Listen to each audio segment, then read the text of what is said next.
Kasus hukum pembunuhan Wayan Mirna Salihin pekan ini kian mendulang babak teka-teki.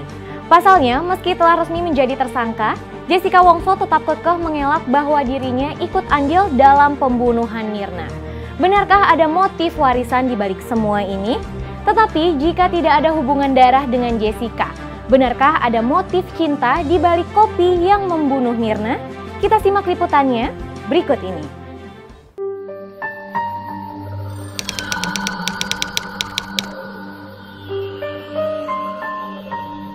Luar biasa menyedot animo publik, teka-teki kasus pembunuhan Wayan Mirna pekan ini kian mencuatkan babak baru penuh mengejutkan. Ya, 3 kali 24 jam pasca Jessica resmi dinyatakan sebagai tersangka dan ditahan oleh Polda Metro Jaya, kini pihak yang berwajib dikabarkan telah mengantongi segepok bukti dan berderap menjadikan kasus pembunuhan Wayan Mirna P21 untuk diserahkan ke pihak kejaksaan. Tak pelak, misteri baru pun mencuat. Sempat menuai protes dari pihak Jessica atas ketidaktransparan pihak yang berwajib. Apa sajakah bukti-bukti yang telah dikantongi pihak kepolisian tersebut? Jawabnya pun mengejutkan, sebab kabarnya Polda Metro Jaya bahkan menjalin kerjasama dengan pihak kepolisian Australia tempat Jessica dan almarhumah Mirna menempuh studi menyisakan tanya. Bukti penting apa gerangan yang berusaha disidik oleh pihak yang berwajib? Mohon maaf, saya tidak bisa sampaikan materi penyidikan. Ya, alat buktinya berapa, tersangkanya ada berapa dan lain-lain. Nanti akan disampaikan tuntas lah. Ketika kami akan memutuskan kapan akan disampaikan ke media. Ini aneh, diperiksa sebagai tersangka, tapi saya tidak dikasih salinan BAP. Itu melanggar pasal 72 KUHP. Katanya menunggu P21 loh. Kalau P21-nya kapan? Kan gitu.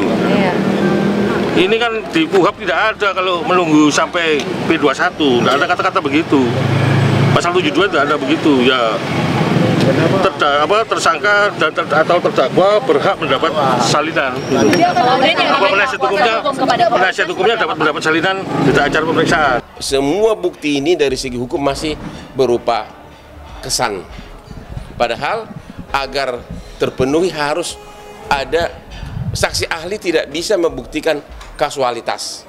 Kasualitasnya sebab akibat di mana dibeli itu sianida, ya, simpan di mana itu nggak bisa dibuktikan. Jadi masih meragukan ini untuk dibawa ke sidang. Nanti kita buktikan sama-sama di persidangan. Karena diskusi tadi di ILC itu baru hanya sedikit. Sebetulnya fakta yang diungkap oleh sahabat saya Pak Darmawan sebagai ayah Mirna, ya, baru sedikit itu. Ya, masih banyak lagi. Ini bukti-bukti nanti yang akan dikuatkan dan dipersiapkan untuk persidangan. Antara lain ada bukti kerjasama antara polisi Indonesia dengan polisi Australia untuk menguatkan bukti itu.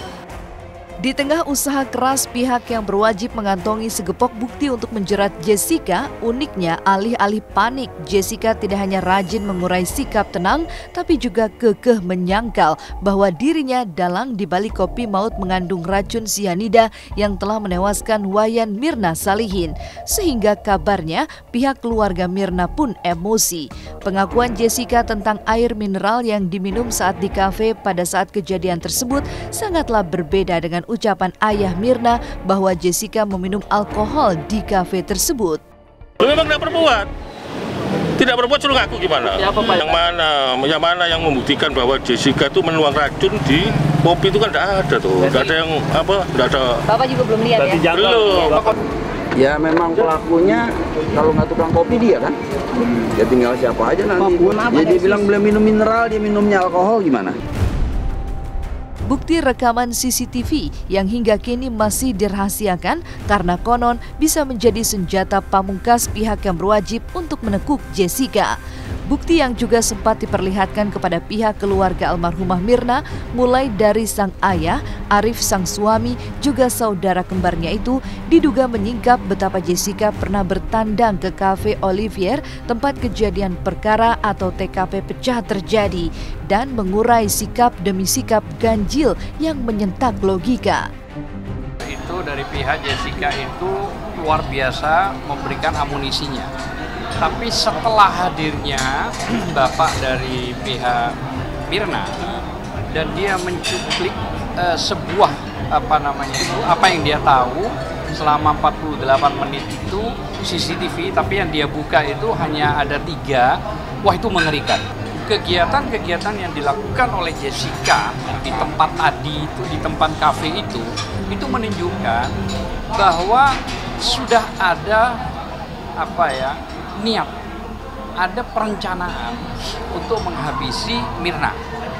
Nah, dengan teknik tadi yang diceritakan sampai berdiri dan segala macam di CCTV, dan dia melihat langsung di mana kegiatan Jessica sampai menuangkan juga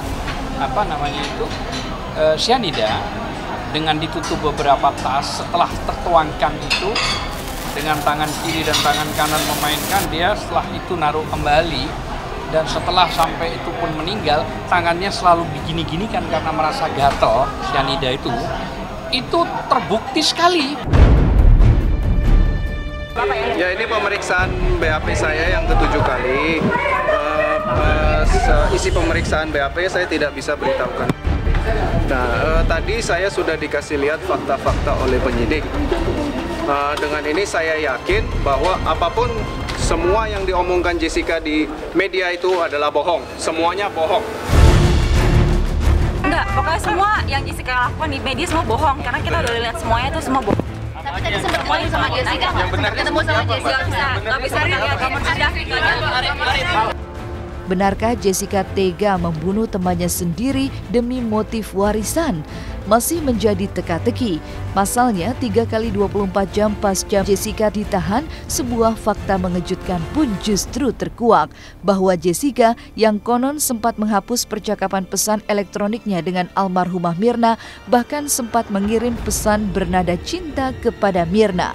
Ada apa di balik semua ini? Mungkinkah pembunuhan Mirna diwarnai motif cinta terlarang yang tak sampai dari Jessica akan Mirna yang masih hangat-hangatnya menikmati masa pengantin baru dengan sang suami?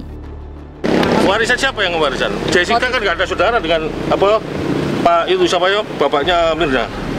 Siapa yang dapat warisannya? Kalau dapat warisan motivasinya ya suaminya. Berarti itu yang ditinggalkan kan, kalau dapat warisan, ngomong warisan ya. Iya. Motifnya orang kan ngeracuni orang itu, 1 politik, 2 masalah harta, 3 masalah percintaan. Lah masalah apa lagi? Bahkan ada WhatsApp juga yang menurut Pak Darmawan sebagai orang tuanya menceritakan ini loh WhatsApp-nya, isinya itu mengatakan kepada Mirna bahwa aku ingin mencium kamu. Aku kurang tahu sih, cuman kalau seandainya yang dibilang itu sih aku lebih banyak yang denger yang itu sih, lebih banyak denger dari versi yang cemburu dan lain-lain. Aku sih ngelihat dari yang media bawainnya pun juga kayaknya lebih ke kecemburuan. Sesaat lagi, Was-Was masih akan kembali dengan cerita seru pedangdut Nazar yang kabarnya tengah getol melakukan pendekatan cinta kepada peserta D Akademi 3, Sarah. Benarkah Sarah juga tertarik kepada Nazar? Tonton terus Was-Was, jangan kemana-mana.